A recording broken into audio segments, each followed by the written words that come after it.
We are going into the actual release of Theros Beyond Death Limited this weekend. Everybody's going to be drafting and playing sealed. We're here to talk to you about the top uncommons that you can find when you are playing Limited. Video starts right now.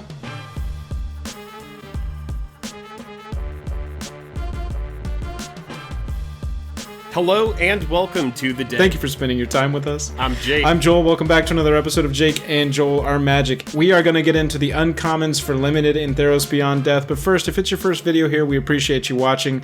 If you want to stay up to the second with the latest decks and strategy for Limited, Standard, Pioneer, Historic, Commander, Brawl, you want to talk about MTG Finance, news and specs, or you just want to see us open some booster packs, make sure you hit that subscribe button before you leave. That's it, man. There are 30 trillion cells in the human body. The only thing on Earth that there are less of are MTG content creators. So if you think we're exceptional, please hit us with that subscription. It really helps us out. Absolutely. Let's talk about some cards, and let's start with a powerhouse of an aura. So we've got a format here where enchantment synergy is just running absolutely rabid. It is everywhere. How about an enchantment that puts a +1/+1 counter on a creature for 3, and then at the beginning of your upkeep doubles the number of +1/+1 counters on the enchanted creature? If they don't deal with that creature, that's GG. Yeah, something that I would say if I had to play against this card would be this is broken. Yeah, absolutely. Why did you cast that? I really need a removal spell. Why was this printed? How? Why didn't they put trample on it? Oh man, you're trying to break it completely. Yeah, no. I mean, this is why we're not going to have Rancor, but any of those effects that, like, give creatures you control trample until end of turn, anything like that for, like, 1 red. Right. Anything similar to that, like, this card is just an absolute blowout by itself, even without any extra help. Yeah, you're absolutely right. Especially, I mean, even in a format too where you've got things like Karametra's Blessing that can protect creatures that are enchanted from, you know, getting removed once and hitting yourself with a 2-for-1. It's nutty if you can combine those two things. How about a instant speed 1 mana full goodbye, it is gone removal for an enchantment in a format where enchantments are everywhere? I love this card, dude. I got to play this in the pre-release, and I have to say I'm very impressed by it. There are X amount of times where this card is relevant, X being a large number. Oh yeah, it's very very good. Yeah, it's the fact that it can hit creatures, it can hit auras, it can hit removal spells like Banishing Light that can be so backbreaking in this limited format. The fact that it hits all of those things and it tucks it away, it doesn't put it in the graveyard where it can be recurred, puts it on the bottom of the library and says, yeah, we're not going to deal with that this game.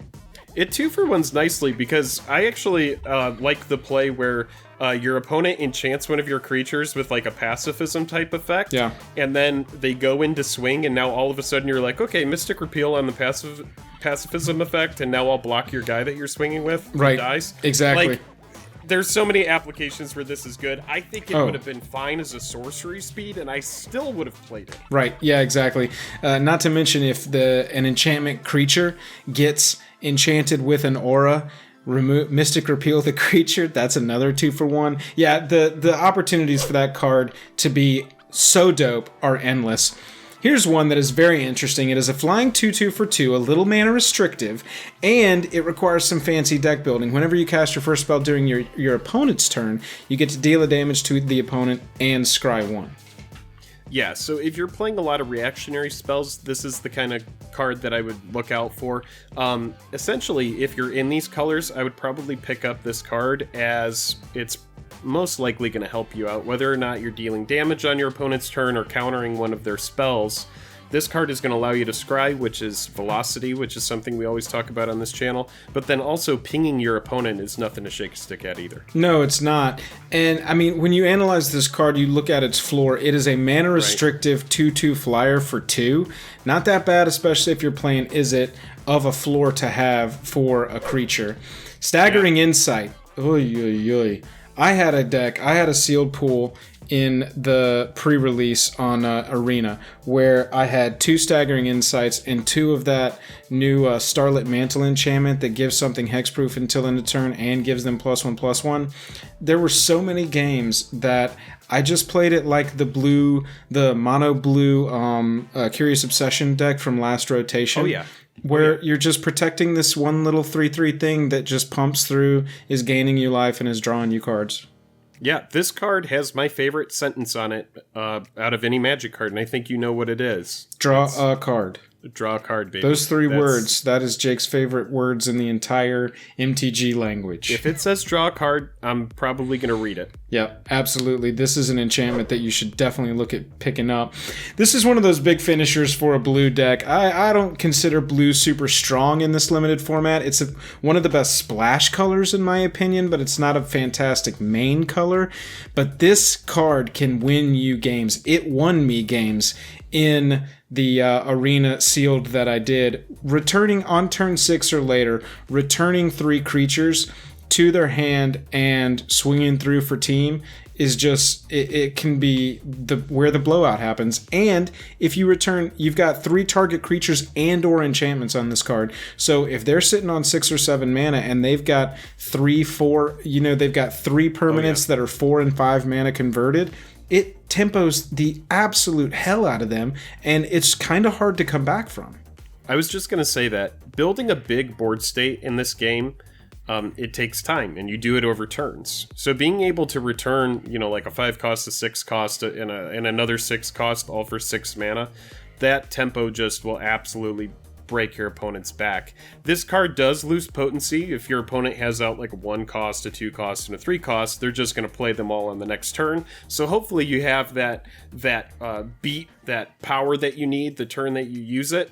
Otherwise, you really do want to hit their biggest targets with it. Yeah, absolutely. I wouldn't run more than one of that in a deck. Sure. Here's a card that I would run more than one of in the right deck. This, a lot of times, if you're building this correctly, is going to be a 2 mana instant destroy target creature. Which is pretty much the absolute best possible removal that I think we can expect to see in a limited environment for the foreseeable future. This is just excellent. It doesn't say non-black creature. No, it's not restrictive at all. The only real restriction is that it can cost less. And so at the floor, you're getting what is a very normal limited removal spell as an instant 4 cost to destroy target creature unrestricted. It's just, it's got such a high ceiling compared to how not low the floor is in a regular limited environment. I love this card. Yeah, I think it's comparable to... whoa, I just knocked everything over. No, I think it's comparable to Fatal Push. Even though Fatal Push costs 1 less, Fatal Push has this big restriction on it that, it doesn't hit a certain converted or greater. Right. And so, if you hit Revolt, it's going to destroy converted mana cost, creature with converted mana cost 4 or less, but it's never, ever going to hit 5 or greater like Drag to the Underworld is. So I think, if you really do build the deck correctly and you're able to play this for 2 black, like, what more can you ask for? What more do you want? No, there's nothing else. That takes us back around to the beginning of our uncommon picks and to the end of our uncommon picks for and limited. I'm just scratching my eye. Scratch that eyeball up, man. I'll tell you, the same thing that we said in the commons video. This is a living list. Let us know down below which uncommons you think we missed. And let us know which uncommons are overperforming for you when you go out and play this in paper this weekend or you play it on Arena throughout the week. If you enjoyed the video, please hit subscribe down there. It really, really helps us out. If you want to hang out with us, we stream most Tuesday and Thursday evenings over on Twitch. Make sure you follow us over there because we go live randomly as well. And if you want to support us further, we got a Patreon. The link is down in the description below. Jake, I'm tapped out. Joel, you said all of the things. I just got to sit here and think about my life. You didn't do any winks, Thanks, though. Man. You could have done some winks. No, I didn't do any winks today. Yeah, that's okay, though. We'll catch you next time.